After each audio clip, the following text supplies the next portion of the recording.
Сега искам да дам думата на една много финна дама, която на пръв поглед ще изглежда едва ли не, че е слаба.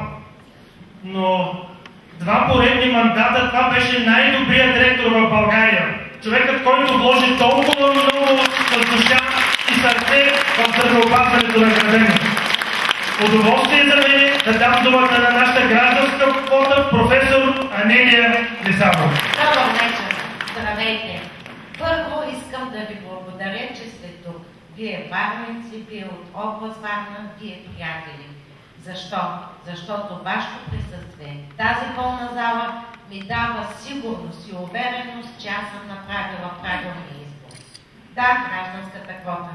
Така е. Но защо точно в БСП?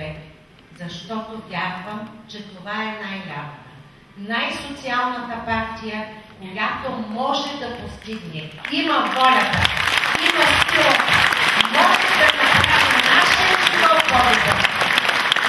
Повярвайте ми, аз съм и майка от 10 дена и баба, докторка, професорка, ректорка. Но преди всичко искам да бъда човек. И за да се чувствам като човек, да може моето дете, моето внуче да бъде човек, да могат моите родители да бъдат истински достойни хора с достойни старини.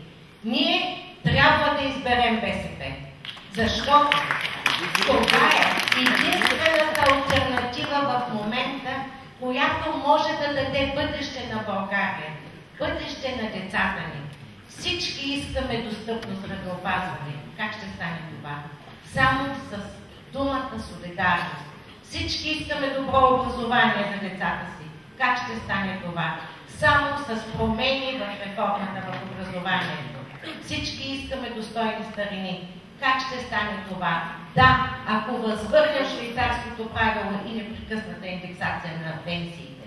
И още толкова много неща, които можем, трябва и ще направим заедно.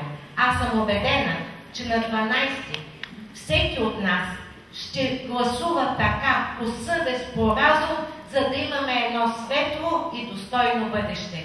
Мислете, бъдете разумни, бъдете уверени и не подкрепете.